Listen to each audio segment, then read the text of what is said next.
Bonsoir à tous. À la une de ce journal, l'ultime voyage de mania de l'industrie hôtelière.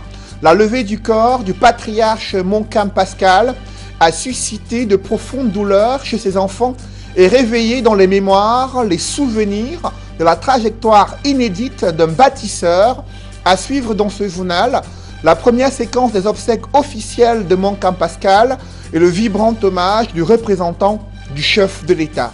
L'importation des produits avicoles brésiliens est-elle la mise à mort programmée de la filière avicole au Cameroun, dévastée à la suite d'une crise sanitaire en 2016, confrontée à une pénurie des produits avicoles et une insuffisance criarde de l'accompagnement des pouvoirs publics? Cette filière bat de l'aile et ses différents acteurs asphyxiés par des dettes et des pertes cumulées ont utilisé la dernière énergie pour dénoncer les zones d'ombre dans la stratégie gouvernementale visant officiellement à relancer la filière avicole.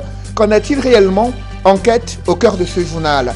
Et dans l'escale internationale, Charles Blé Goudé, ancien ministre sous l'ère Laurent Gbagbo et président du COGEP, se dit être un instrument de paix et de réconciliation en Côte d'Ivoire.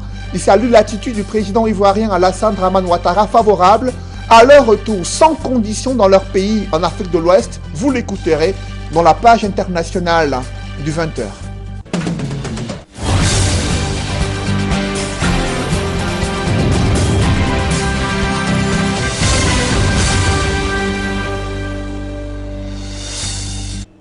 Merci de suivre cette édition complète de l'information sur Equinox Télévision. C'est une profonde douleur qui habite les enfants du patriarche Montcalm Pascal, mania de l'industrie hôtelière sur le continent africain. Il entame son ultime voyage. Sa levée du corps s'est déroulée à la base aérienne à Douala, première séquence des obsèques officielles, au cours duquel un vibrant hommage lui a été adressé par le gouverneur du littoral, Samuel Dieudonné Iva Dibois. Compte rendu avec Innocent Abega et Jean-Paul Chouniat.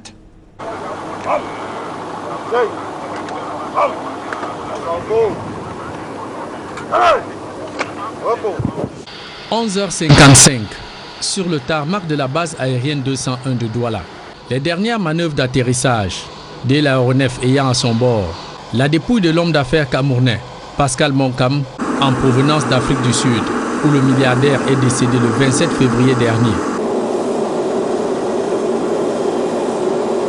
Sur la piste, une tribune de circonstance dressée pour rendre les premiers hommages funéraires à l'illustre disparu.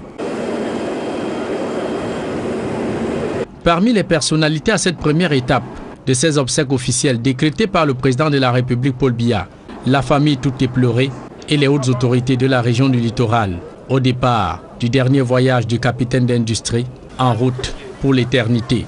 C'est véritablement un bâtisseur qui s'en va. Je l'ai vu soutenir les institutions dans une discrétion totale et véritablement quelqu'un qui avait de l'amour pour ce pays. Donc c'est un grand vide qu'il laisse ainsi. Dans son homélie de circonstance, le prêtre célébrant loue les qualités de l'industriel Pascal Montcalm, tout en rappelant à l'assistance que chacun de nous étant pécheur devrait méditer son sort face à la mort. Saluant la mémoire du disparu, le gouverneur de la région du littoral garde de Pascal Montcalm l'image d'un grand patriote qui avait son pays à cœur. Vous voyez, sa poitrine est toujours pleine de médailles, mais également le chef d'État a tenu à ce que les obsèques officielles soient organisées pour lui, pour reconnaître ce qu'il a été pour cette patrie. Pour l'avoir côtoyé du temps où il fut préfet du Honkam, puis gouverneur du littoral, le numéro 1 de la région tient à rappeler à la famille le vœu ardent de Pascal Montcalm de voir ses descendants rester soudés après sa mort. Il a toujours été choqué de son vivant, de voir comment certains patriarches s'en allaient et que les enfants se déchiraient. Et il a vraiment émis le vœu de voir sa famille soudée et qu'il n'y ait pas de bruit après lui. Et je crois quand même que ce message est passé. Pascal Montcalm sera inhumé ce samedi 9 avril 2021 à Bakassa, son village natal, dans le département du Honkam. Né en 1929, Pascal Montcalm, durant ses 92 années d'existence sur Terre, a bâti un empire hôtelier de renommée internationale. Chaîne La Falaise, présente dans plusieurs villes, Douala, Yaoundé et Bafang au Cameroun, Pretoria et Johannesburg en Afrique du Sud. Obsèques officielles prévues samedi 10 avril 2021 à Bakassa, dans le village natal du patriarche Moncam Pascal. Parlons à présent de cette lutte qui s'intensifie contre le trafic illicite des produits pétroliers aidée par la Légion de gendarmerie dans la région de l'Ouest. La Brigade nationale de lutte contre le trafic des produits pétroliers a intercepté 4 camions-citernes à Bafoussam. Et ces camions se trouvaient dans un garage, là où est mélangé le gazole, le super, au pétrole lampant pour donner un produit nocif à la fois pour l'homme, mais également pour les véhicules et l'environnement. Surpris dans leur sale besogne, les présumés trafiquants ont pris la poudre d'escampette. Le reportage de Raphaël Tcheko et Vivien Tonfac. Parti de la Société camerounaise des dépôts pétroliers, agence de Bafoussam, ces camions-citernes faisaient d'abord escale dans ce garage situé au lieu dit Goudron TPO, dans l'arrondissement de Bafoussam 2e, à l'abri des regards indiscrets. Les carburants contenus dans ces citernes subissaient une autre transformation avant la livraison dans les stations-service. Nous avons démantelé un réseau de produits pétroliers illicites qui sont effectivement sortis de la SCDP et ils se sont mis dans ce qu'on appelle dans le jargon le champ de tir pour pouvoir mélanger ces produits. Donc ils partent dans les dépôts pétroliers, ils prennent des produits, c'est-à-dire le gazole ou le super, ils prennent aussi le pétrole et ils viennent dans les points comme ceci, ils mélangent au pétrole. Seulement, les produits issus de cette raffinerie, d'un autre genre, sont de réels dangers, aussi bien pour les consommateurs que pour l'environnement. Premièrement, sur le plan sécuritaire, ils ne sont pas habilités à manipuler de tels produits. C'est des produits hautement dangereux, inflammables. Et c'est des produits qui sont manipulés par les mains inexpertes. Vous imaginez la suite. Vous avez vu ce qui s'est passé à Tchang le 27 janvier. Les produits pétroliers sont très dangereux. Il faut être formé pour les manipuler. Le plan sanitaire, ces produits ont irritation de la peau, avec des cancers de la peau, ainsi de suite. Et également, les moteurs des voitures sont endommagés. Lorsque quelqu'un prend ce produit, croyant que c'est du gazole, et pourtant c'est un produit mélangé au pétrole lampant. Et ça endommage les moteurs des véhicules et bien d'autres. Sur le plan environnemental, lorsqu'ils mélangent ces produits au niveau du sol, vous allez voir comment ces produits sont déversés, le déversement accidentel qui pollue la qualité du sol et la qualité de l'eau dans notre environnement. Informé de cette activité illégale, la Brigade nationale de lutte contre la fraude des produits pétroliers, mise en place par le ministère de l'eau et de l'énergie, soutenue par la Légion de gendarmerie de l'Ouest, va aussi branle, prise en flagrant délit. En plein milieu de la nuit, les fraudeurs vont fondre dans la nature, abandonnant leurs camions et leurs outils de travail, constitués entre autres de pompes à moteur. Le sort qui sera réservé aux produits saisis dépendra de leur qualité. Le stock saisi, il va être testé et si la qualité s'avère bonne, il va être vendu aux enchères, aux marketeurs agréés. Si la qualité est moins bonne, médiocre, elle peut être vendue aux enchères aux entreprises spécialisées qui utilisent cette source d'énergie dans les chaudières. Et si la qualité n'est pas bonne, elle doit retourner à la raffinerie. Après ce coup de filet, la Brigade nationale de lutte contre la fraude des produits pétroliers entend accentuer son combat contre une activité qui fait de la résistance. Restons dans la région de l'Ouest avec ces images de barricades posées sur la voie publique à Fumbot. Ce jour, les populations ont bloqué ainsi pendant plusieurs heures l'axe Bafoussam-Fumbane. Elles ont exigé la libération de 3 personnes interpellées par la gendarmerie. Ceci après les récents affrontements entre communautés sur la rive gauche du Noun. La situation est revenue à la normale après la descente du sous-préfet de Fumbot. Il a ordonné la libération de ces personnes. Cependant, qu'est-ce qui explique ces tensions observées sur la rive gauche du Noun, là où des populations se plaignent d'être victimes d'agressions dans leurs champs et d'autres qui revendiquent la propriété de certains espaces litigieux? Explication avec Leclerc Sakem. La rive gauche du Noun, la zone de toutes les discordes. Dans cette localité de la région de l'Ouest,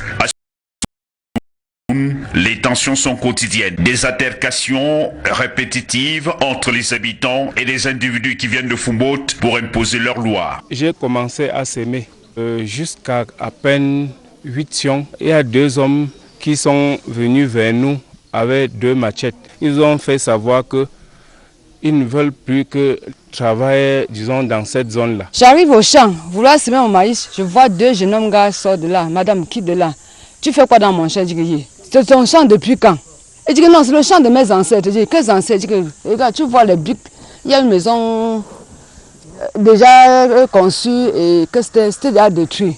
J'ai dit que mes ancêtres sont enterrés là-bas dedans. Il dit, quels ancêtres? Tu peux venir me montrer? Je dis, oui, je peux venir te montrer. Vraiment, je ne savais pas qu'on pouvait nous chasser au champ. J'ai accouché tous mes enfants que là-bas. J'ai fait 48 ans là-bas. Constitué de 7 villages installés depuis près d'un siècle déjà, ce territoire, principalement agricole, a du mal à retrouver la tranquillité. Les plus de 7000 âmes qui y sont installées sont au quotidien victimes des menaces d'expropriation de leurs terres, d'expulsion et même des menaces de mort. Nous venons d'arriver et nous on a vu même notre maison. On a détruit et passé à côté nos marmites dans la maison et puis égrener le maïs. Un d'entre eux voulait s'adresser à moi. Son frère lui a demandé que tu ne connais pas, ce sont les gens qui habitent ici. Il me dit que prenez vos affaires et partez. Dorénavant, vous ne reviendrez pas ici au champ. Si vous revenez, c'est la machette qui va résoudre le problème. Ils sont en train d'agresser les femmes, ils sont même en train de les violer, ils sont en train de casser les maisons, ils sont en train de piller tout ce qu'ils trouvent. Ils arrivent chaque matin. Ils arrivent en bande de motomanes qui portent 2 ou 3 ou 4 personnes et le soir ils rentrent avec des bagages pleins. Il s'agit des vivres que la population alors qu'ils ont prélevés dans les champs des populations des communautés riveraines. À notre arrivée au village Momo, l'un des principaux des 7 villages de 3e degré de cette rive gauche du Noun, la cour de la chefferie est envahie par des populations expulsées des plantations par cette bande d'individus armés. Leur recours aux forces de l'ordre de la localité est resté vain. On marche à quelques mètres, je vois certains gens sortir du champ. Madame partez où? On dit on va regarder.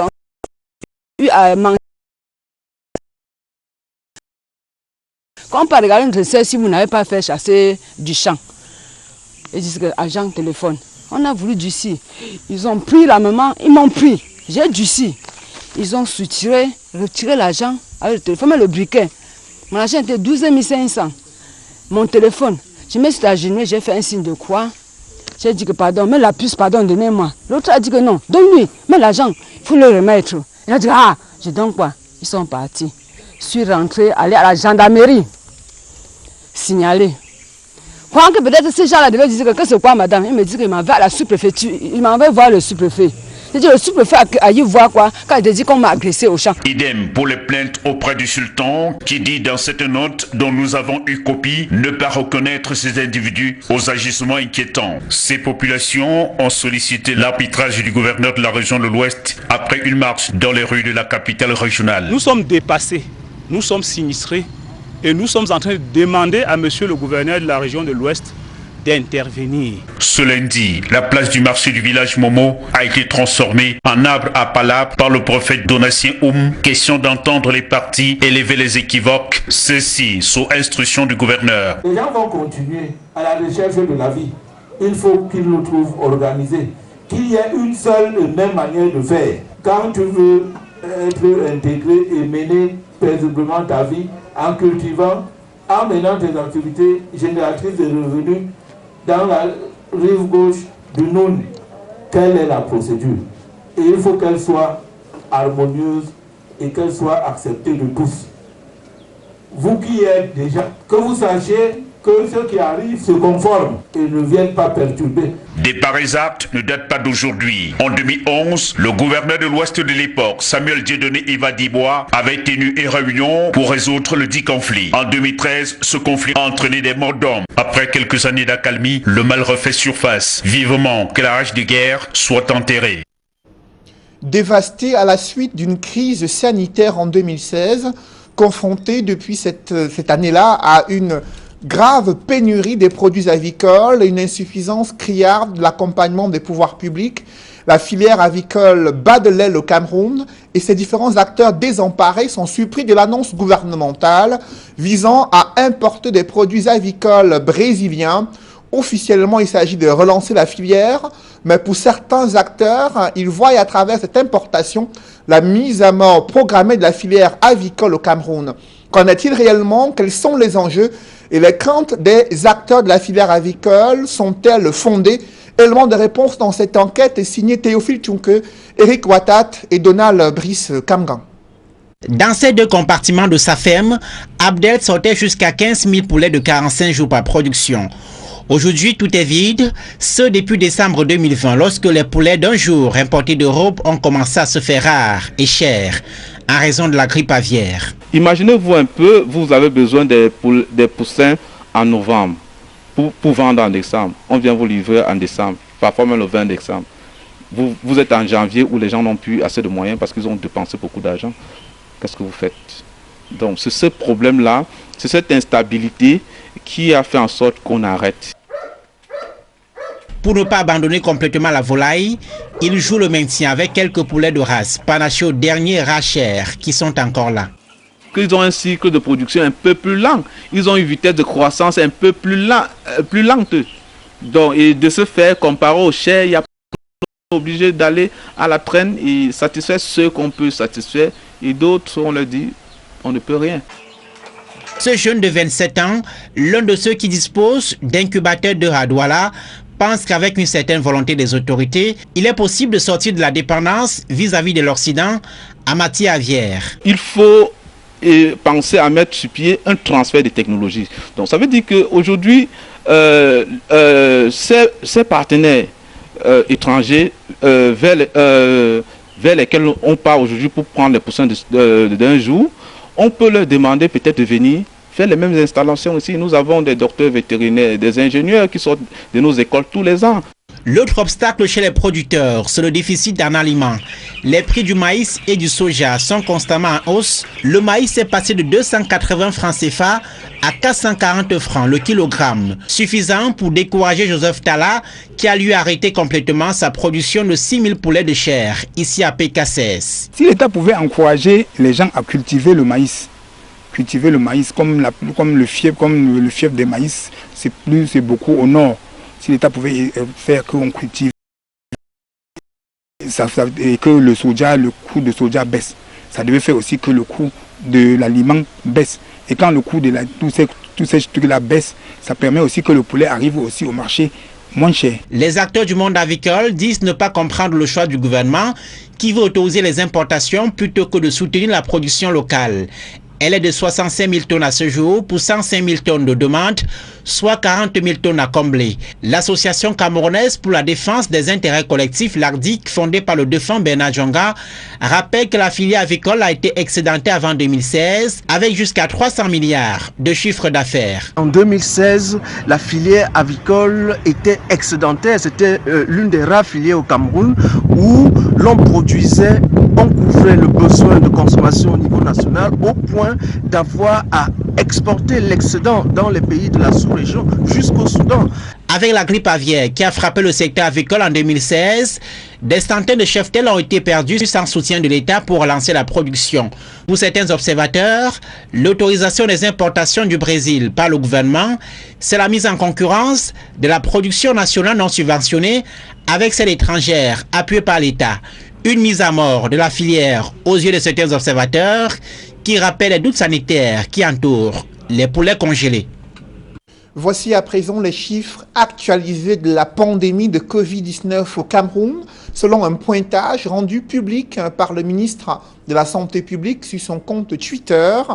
Il y a déjà 61 731 cas confirmés de Covid-19 au Cameroun, 3 886 cas actifs, 385 sont hospitalisés, dont 114 sous oxygène. Le Cameroun enregistre déjà 919 décès selon le ministre de la Santé publique. Et au terme de ces chiffres, il fait savoir qu'il appelle les Camerounais à faire plus attention et à se protéger. Le célèbre professeur Didier Raoult note qu'il y a de nouveaux variants de ce Covid qui circulent en Europe. Il note également une recrudescence des cas de Covid à travers le monde et s'inquiète des mécanismes de corruption observés à travers l'élaboration et bien sûr la commercialisation des vaccins à travers le monde. Les précisions du professeur Didier Raoult sont évoquées dans ce reportage signé Nadine Yambou. Interrogé une nouvelle fois sur la crise sanitaire dans le monde, le professeur Didier Raoult dénonce la corruption qui règne dans le processus d'acquisition des médicaments et vaccins contre le coronavirus. Selon l'infectiologue français, des firmes pharmaceutiques s'activent en coulisses pour garder le monopole de la recherche du traitement, de la vente et maximiser les profits. Tout ceci avec la complicité de certains États. Partout où on manie des sommes colossales d'argent, il y a un risque de corruption. Il faut être un enfant pour ne pas savoir ça. À chaque fois qu'il y a un essai qui est financé par l'industrie pharmaceutique, vous créez un biais en faveur du produit de l'industrie pharmaceutique qui le finance. Et dans la plupart des cas, vous êtes incapable de détecter où est ce biais. Face à ce flou observé, le professeur Didier Raoult interpelle les dirigeants à mettre sur pied des mécanismes de contrôle fiables et efficaces pour lutter contre la corruption dans la production et l'acquisition du vaccin contre le coronavirus. Évoquant la question du vaccin, le professeur Didier Raoult se veut prudent après la suspension d'AstraZeneca. D'après le microbiologiste, la période de mise en circulation du vaccin n'a pas respecté les délais impartis. Plusieurs pays étant engagés dans une course contre la montre à la recherche d'un protocole pour lutter contre la pandémie. Il y a des choses que l'on peut découvrir si on a des essais très courts. Le risque de mortalité sur 1000 personnes a été évalué. Il est très très faible, il n'était pas visible. Après, quand on a vacciné 100 000, 200 000 personnes, 1 million de personnes, on voit des choses que l'on n'avait pas vues avant. Et ensuite de ça, dans les choses qu'on voit quand on observe les gens, tout ce que l'on observe n'est pas nécessairement lié au vaccin. Mais il est prudent, quand on a beaucoup de réactions, ce qui semble être plus le cas avec le vaccin AstraZeneca qu'avec les autres, de s'arrêter un moment pour réfléchir. S'agissant des mutations du virus du corona, le professeur Didier Raoult s'inquiète de l'émergence de 2 nouveaux variants. Les variants Marseille 501 et Breton sont actuellement en circulation dans certains pays européens avec des niveaux de sévérité plus ou moins virulents. C'est le variant dit Breton là, qui sévit à Lannion, qu'on voit ici. Et ce qui est intéressant, c'est que c'est un variant très distant. Il est très loin de tout ce que l'on connaît jusqu'à présent. Le deuxième variant d'intérêt, qui est le variant Marseille 501, ce variant, il y en a maintenant une centaine ici. Pour l'instant, il me paraît à ce stade un peu plus inquiétant que le variant breton. Voilà. En clair, pour Didier Raoult, il faudra bien s'attendre et de manière fréquente à de nouvelles souches du coronavirus au regard de la nature et la complexité du SARS-CoV-2 qui mute facilement.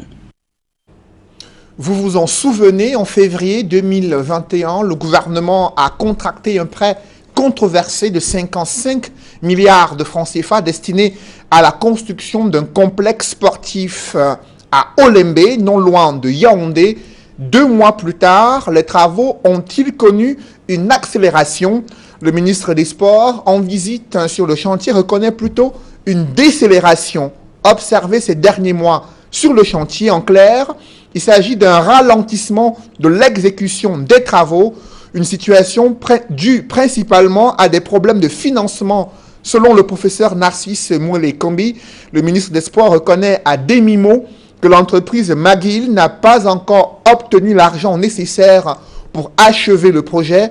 La mobilisation de financement résiduel est sur la bonne voie, déclare le ministre au terme de sa visite de suivi et d'évaluation du complexe sportif d'Olembe à Yaoundé.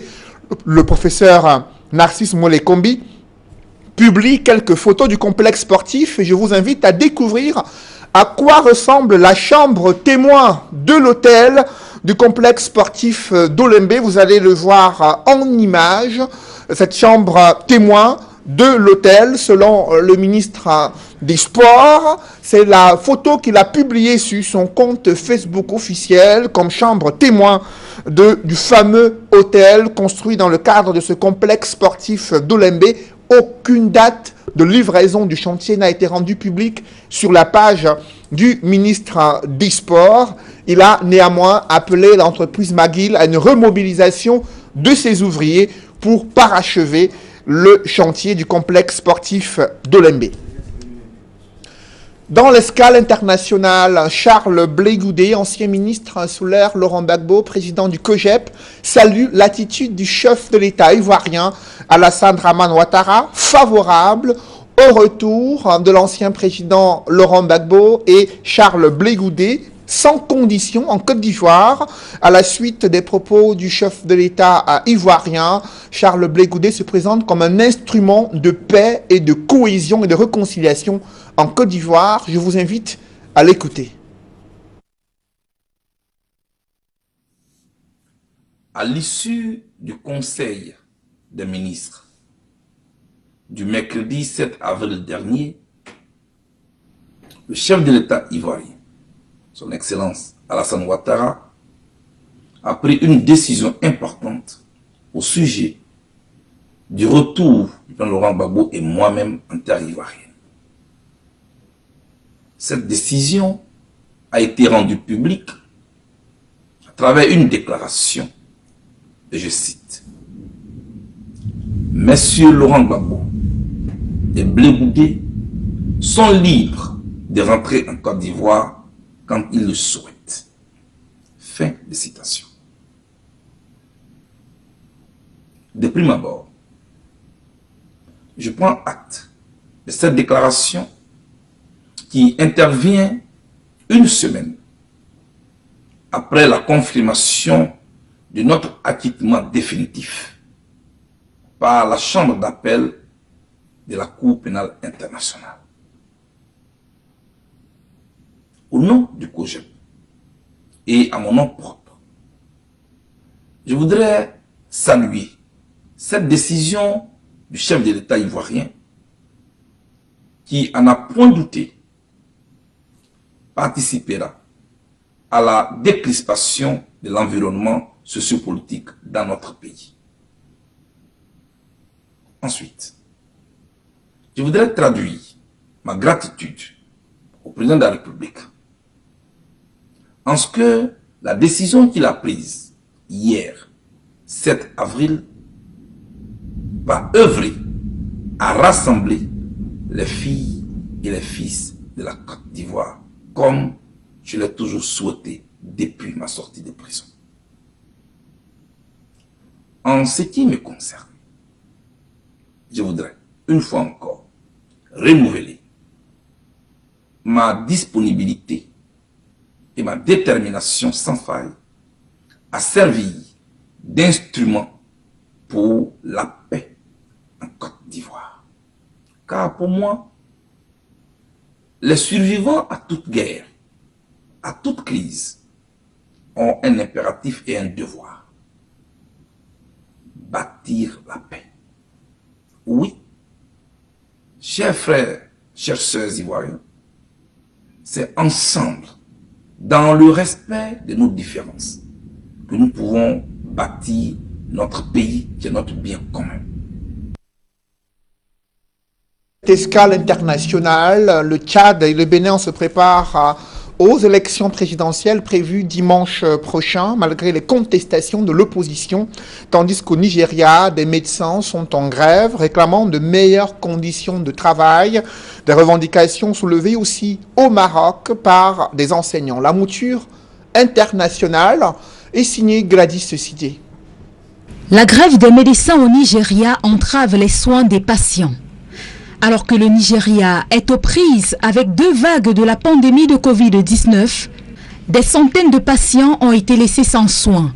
Les médecins affirmant qu'il n'y aura pas de retour en arrière tant que leurs besoins ne seront pas satisfaits. Une grève illimitée qui a paralysé les services médicaux dans les hôpitaux publics au Nigeria. Le président du collectif des médecins indique qu'il est regrettable qu'ils doivent se mettre en grève en cette période critique, ajoutant qu'ils sont ouverts au dialogue avec les autorités. Malgré les risques associés à leur profession, de nombreuses plaintes ont été déposées concernant la mauvaise rémunération et le manque de bien-être des travailleurs de la santé au Nigeria.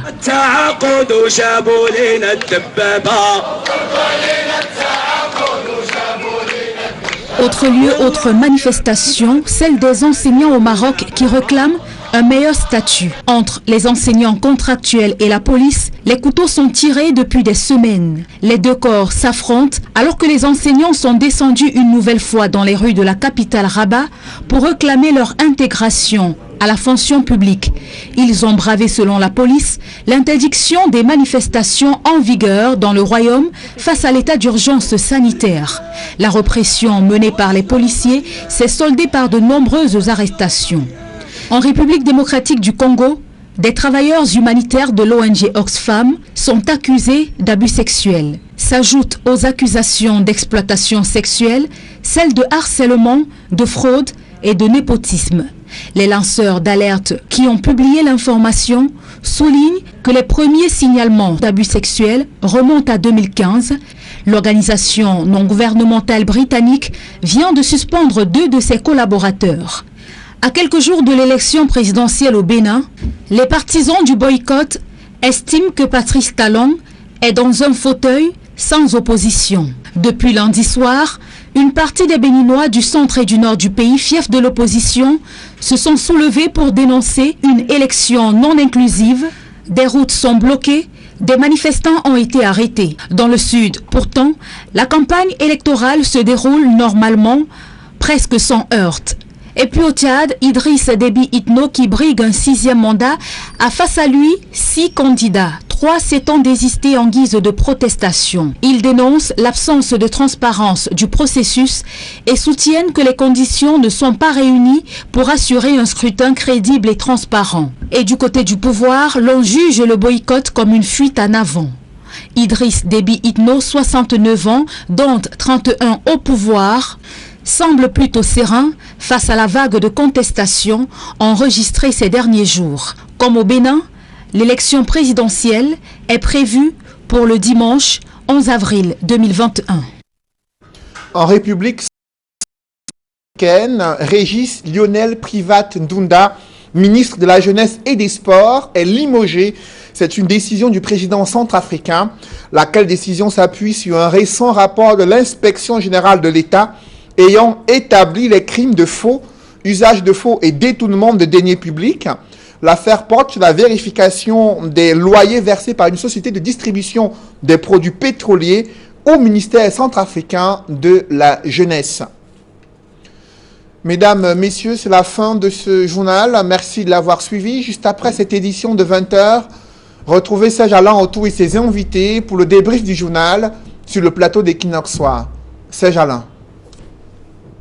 Construction du complexe sportif d'Olembe, les travaux sont au ralenti. C'est du moins ce que révèle le ministre des Sports. Il était sur le site de construction du complexe sportif d'Olembe. Lui, il a noté une décélération des travaux, en clair, un ralentissement des travaux observés depuis plusieurs mois. Il indique que cela est dû à l'absence de financement pour poursuivre le chantier. Il note que les financements résiduels sont sur la bonne voie. Pourtant, cela fait 2 mois qu'un décret présidentiel a été signé habilitant le ministre de l'économie à pouvoir s'octroyer au nom de l'État du Cameroun un prêt de 55 milliards de francs CFA pour finaliser ce chantier. 2 mois plus tard, l'entreprise McGill n'a pas encore reçu l'argent selon l'interprétation des propos du ministre des Sports. Et sur son compte Facebook officiel, il a publié les images de la chambre témoin du fameux hôtel dans le cadre de ce complexe sportif que vous avez pu le voir en image. C'est Alain. La chambre, vous avez dit quoi? Chambre témoin de ce fameux hôtel très attendu dans le cadre de ce complexe sportif d'Olembe. Et un hôtel à première vue, il s'agissait d'un hôtel 5 étoiles, reste à savoir si cette chambre témoin correspond à celle d'un hôtel 5 étoiles. Non, vous dites que c'est pas encore terminé les travaux. Oui, effectivement, on l'a dit. Mais pourquoi ils nous montent déjà la chambre aujourd'hui? Puisqu'il y a eu ces derniers mois des inquiétudes des Camerounais sur les capacités du gouvernement et l'entreprise prestataire à achever les travaux avant la date de livraison du chantier qui devrait en principe abriter cette fameuse canne attendue par les Camerounais d'ici janvier 2022. Nous sommes déjà à la fin du premier trimestre de l'année 2021 et des indicateurs concernant ce chantier restent tout de même inquiétants. Vous l'avez dit. Bonne soirée à vous, Cédric. Je vous souhaite une bonne soirée, Serge Alain. Madame, monsieur, c'est dans l'essentiel et qui n'en soit deuxième partie. Rendez-vous lundi 20h. Voilà, madame, monsieur, dans un instant la suite et qui n'en soit.